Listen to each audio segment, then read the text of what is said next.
స్వల్ప కాలంలో పంట చేతికొచ్చి తక్కువ నీరు, తక్కువ శ్రమతో రైతుకు మంచి ఆదాయాన్నిచ్చే పప్పు జాతి పంట మినుము.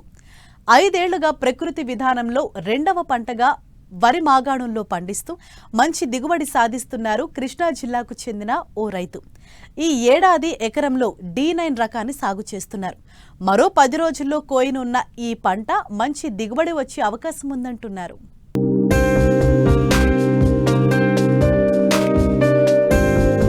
ఇదిగో ఇక్కడ వరి మాగాణంలో పెరిగిన ఈ మినుము పంటను చూడండి.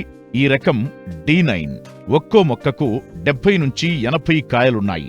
70 రోజుల దశలో ఉన్న ఈ పంటను మరో 10 రోజుల్లో కోయనున్నారు రైతు నాగరాజు. కృష్ణా జిల్లా బంటుమిల్లి మండలం ములపర్రు గ్రామానికి చెందిన ఈయన ఖరీఫ్లో దేశీ వరి రకాలను సాగు చేస్తూ రబీలో మినుమును సాగు చేస్తుంటారు. అయితే సొంత ఇంటి అవసరాల కోసం ఎకరంలో 5 ఏళ్లుగా ప్రకృతి విధానంలోనే పంటలు పండిస్తున్నారు. తమ ఇంటి అవసరాలకు పోను మిగతావి నేరుగా వినియోగదారులకు అమ్ముతూ అధిక ఆదాయం పొందుతున్నారు. నా చేలో పండించుకుని నేనే తినాలన్న ఒక కాన్ఫిడెన్స్తో ఇక నా చేలో వేసుకుంటూ మొదలెట్టాను.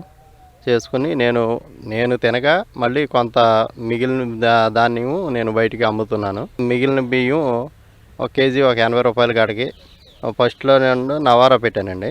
నవారా బహురూపి 2 కలిపి పెట్టాను. అదొక ఎకరానికి ఇదొక ఎకరానికి పెట్టాను. మా వీల్డింగ్ మాత్రం బాగుందండి. కాకపోతే వచ్చే సంవత్సరం వచ్చేప్పటికి బహురూపి పెట్టాను. మళ్ళీ అది పంట వచ్చేప్పటికి 30 టిక్కీల దాకా అయింది. అది బాగానే ఉందండి. అది అయితే తినడానికి కొంచెం లావుగా ఉందండి గింజ. అది కొంచెం అదేం చేసామంటే మన తిరుపతి పంపించామండి. ఈ ఏడాది మైసూరు మల్లికి వేసానండి. ఇప్పుడు వచ్చేప్పటికి ఏమో రబీలో D9 అని వాళ్ళు నాటేత్తనమేనండి మినుము వేసాను. ఇప్పుడు మినుము కూడా పంట తీస్తాను. 10 రోజుల్లో వచ్చేస్తుందండి, పంట తీసేస్తాము. ఈ సంవత్సరం ఒక 8 గంటల దాకా వస్తుంది అనుకుంటున్నాను సార్. ఇప్పుడు ప్రకృతి వ్యవసాయంలో ఏమవుతుందంటే మనం న్యాచురల్గా పండించుకుంటున్నాం. ఆవు మూత్రం కానీ ఆవు పేడ కానీ చాలా బలం అన్నమాట చేనికి. అసిమెంటివి వాడుకుంటే ఏమవుతుందంటే మనకి భూమి పాడవదు. ఎందుకంటే అది గుల్లబారి మన వ్యవసాయానికి కావాల్సిన పోషకాలను అందిస్తుంది. ఇప్పటికి 5 సార్లు కొట్టానండి. 5 సార్లు కూడా ఫస్ట్ ఏమో జీవామృతం కొట్టాను, తర్వాత ఏమో ఇంగువ ద్రావణం కొట్టాను.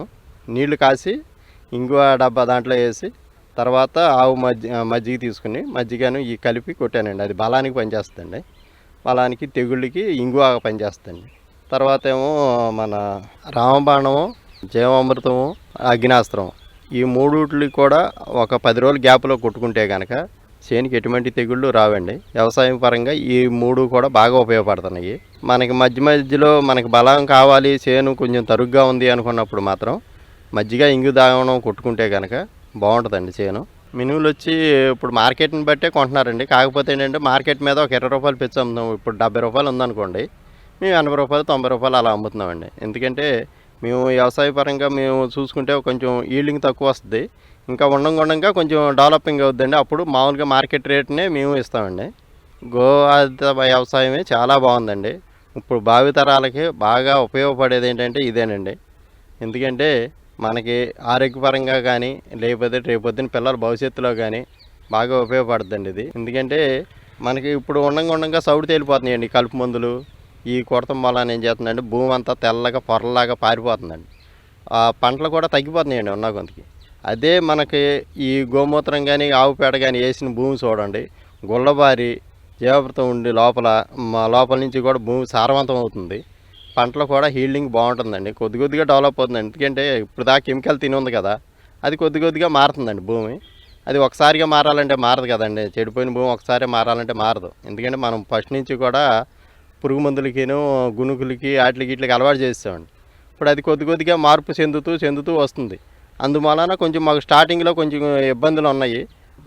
కొద్దిగా భూమి మారిన కొందుకు మాకు డెవలపింగ్ ఉంటుంది. డెవలపింగ్ ఉంటే మార్కెట్ రేట్నే మేము ఇచ్చేస్తామండి. మాకేం అభ్యంతరం లేదు.